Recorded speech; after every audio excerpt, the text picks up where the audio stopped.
Welcome to the Reconnection Club podcast, the show that helps parents heal troubled relationships with their adult sons and daughters. I'm your host, psychotherapist Tina Gilbertson. Each week, I'll offer you compassion, clarity, and personal development tips designed to help you reconnect, not only with your child, but with yourself. Now let's get started. On a recent consulting call with a parent who had a history of trauma, I was asked a question that stopped me in my tracks. I was advising this particular parent that a good next step for her might be to seek counseling with a trauma specialist. This parent had had therapy in the past and had benefited from it, but it was evident that she was still suffering with symptoms of untreated trauma, and it wasn't clear that that was not affecting her relationships with her adult children. She had made the appointment with me to get help with writing an apology letter, and when I suggested that reaching out might be premature, she asked me if I thought she might be too broken to go near her children. Well, fortunately, I was able to answer her with an emphatic no and explain why I had made the suggestion to hold off. But I immediately decided to make a podcast episode about this because I never want to give you or any parent the impression that they are too broken to go near their children. If you're like many of the parents I speak to who do carry trauma from the past, you may feel broken.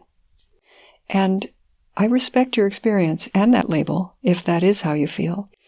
But could it be that you've been badly injured, deeply wounded, and you're not at your best because of it? That you're highly defended in the wake of too much emotional harm, and your body's and brain's defenses are making you feel like you're broken? Whatever words we use, broken, injured, defended, this is a serious obstacle to your health and well-being. But perhaps it's not insurmountable.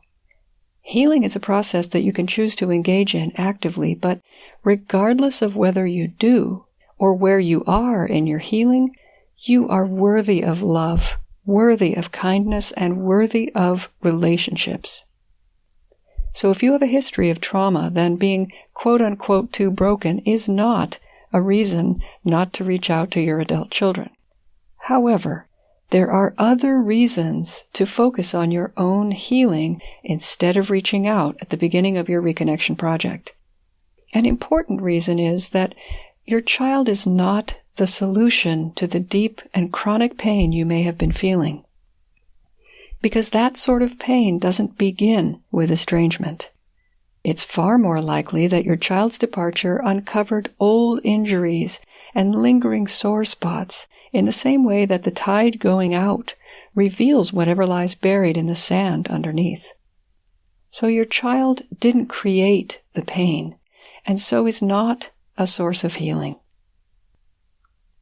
Reason number 2 not to reach out to your child before you've seen some emotional gains: you don't deserve to be hurt again.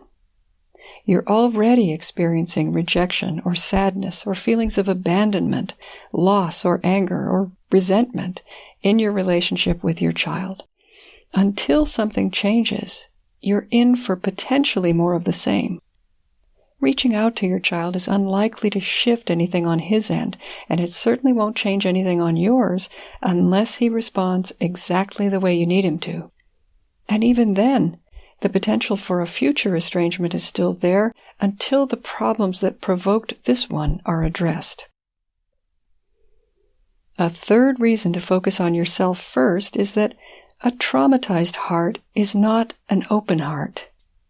When we have relational trauma, the brain mercifully creates psychological defenses to keep us from getting hurt again in relationships. Although you may long to be near your child, connection might not be fully possible without protection. There has to be sufficient healing before your heart feels safe to stay open. Number 4, a traumatized brain is not an efficient brain. Trauma robs us of flexibility in handling relationships. Everything comes down to survival, even if survival means taking action that sometimes doesn't serve the relationship. For all those reasons, a certain amount of healing from trauma for many survivors is needed before they can get the most out of relationships and really just out of being alive. If you have trauma, you are worthy of a good life and of fulfilling relationships. You are not too broken to be near your children or anyone else. But your natural reactions to the trauma you've experienced in your life may need healing before you can safely be as close and as happy together as everyone would like.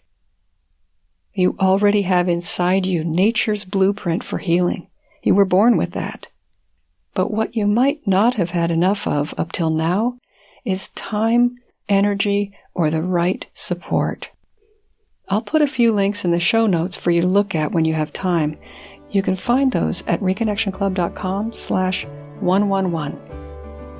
Until next time, remember that you are a loving, lovable, and still growing human being. So please take good care of yourself. Bye for now. If you've enjoyed this episode of the Reconnection Club podcast, I invite you to check out reconnectionclub.com. The Reconnection Club is for parents at any stage of estrangement from their adult, child, or children. So whether you've just realized there's trouble between you, you've been living with estrangement for years, or you're newly reconciled but still walking on eggshells, the Reconnection Club is your essential resource for information, support, and continued personal growth.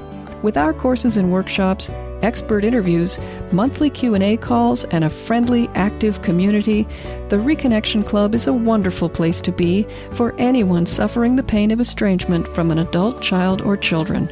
So check it out at reconnectionclub.com.